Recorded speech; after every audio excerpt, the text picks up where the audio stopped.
Welcome. I made another mistake. Since my motivational from January, I tend to be very loud about all the mistakes I do. I make, of course. And this is no exception. But before I tell you all about it, I want to thank Argus Flugmotor 7895 for his suggestion to show more of my mechatronic projects I do for clients. I would really love to, but there's a big stumbling block in the way right now. NDAs. They hinder me showing off my talent in a way that would be interesting. But hey, at least I can try to show something without showing too much, I guess. Thus, this video will be all about the process and not the finished product. And that's also the reasoning behind my thumbnail. I showed this project right in between. Because it's all about that case, no trouble. Due to a lot of pressure to make things cheaper, I agreed to buy these very cheap rack cases. They are made out of 1.2mm thick sheets of steel, they're powder coated, have pre-drilled holes all along, so how bad can they really be?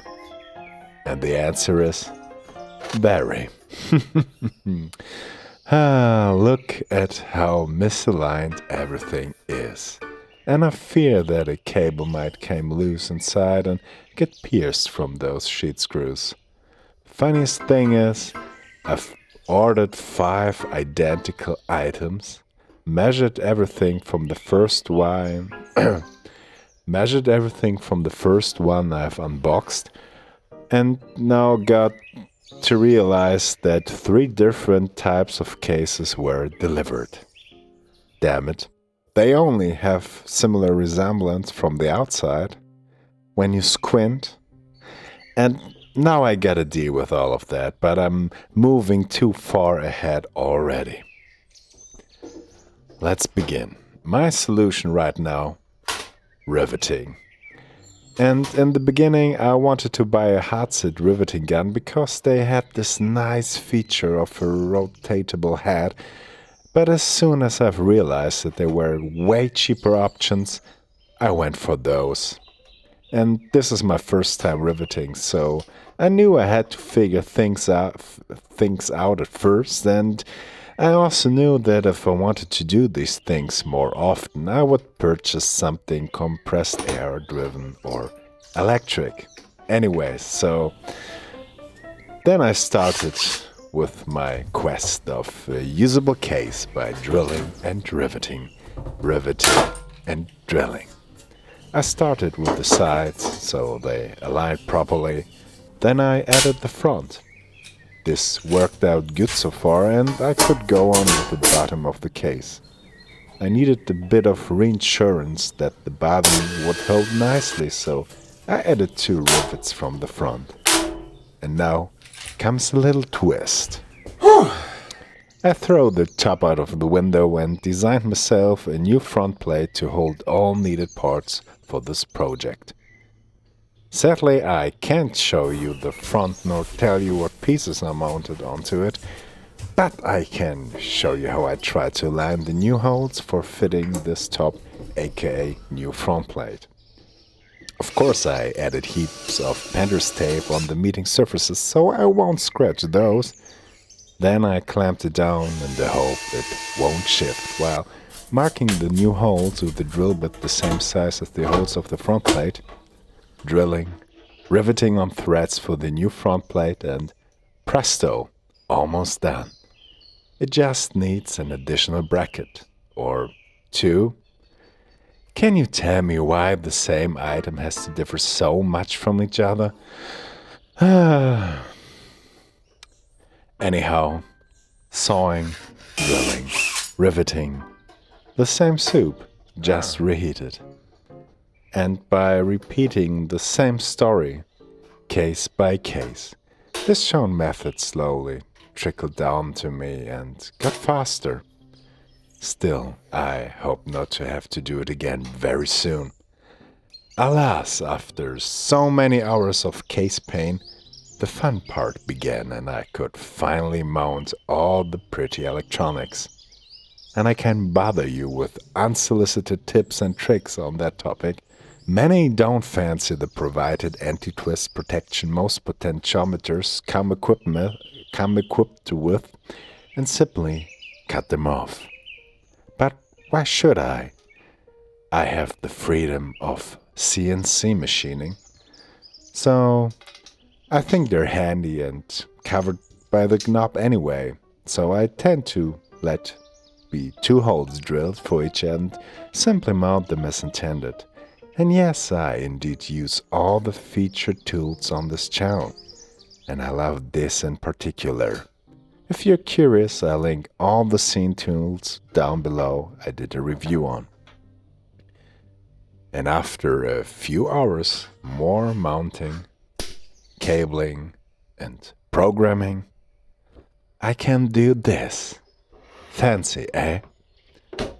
But I'm afraid that's about what I can show to you.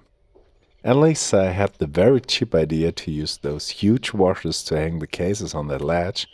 I mean, all cases came with pre-drilled holes for the feet, so why not simply use them when we're at the budget, right? And I've decided to add those plastic caps so you can still use it as feet and lay the case flat. Well, not hung, I mean. And the rest is now for my client to promote as his. And talking about showing things off, should I show my face? Is it necessary for more clicks? Should I only pick up projects that don't have an NDA in place so I can grow my portfolio in a more public manner to get better jobs and job offerings? Maybe I can follow someone's lead like a big YouTuber for more success. Maybe Casey Neistat, perhaps? Isn't he still the biggest? Well, at least he said, do something big. And my big project right now is designing the perfect retrofit living room light that has high color rendering quality so you can easily use it for filming or photography. Easily dimmable without an app, with open source in mind, so repairs will be easy and financially worthwhile. That's a big goal, and my first step towards that perfect light is this. I call them light cookies. They're not much, but good enough so my client has put those inside a nicely machined housing. I keep my fingers crossed that the jewelry company he works for might want to order a few thousands this year to illuminate watches and whatnot. I'll keep you updated on which path I'll go along, and to answer the question from the beginning, are cheap cases worth it? No. The price difference between my time and cheap cases compared to much higher quality and expensive cases is negligent, but if you can afford the needed time to deal with all of this, cheap cases might be worth it for you. It depends on your use case. I would rather gather old and broken gear to dismantle. This way I have the feeling of my time being worth it. You get a much better case and have fun looking at older designs. You also might learn a thing or two by doing so. Dealing with those just felt like pouring time and money down the drain. And that wraps it up for today. And that thing? Well, it is just so I can put the front plate vertical on my desk to have me cabling things up. That's all. Just some scraps, screws and angles and felt pads to protect the surfaces. Nothing really to write home about.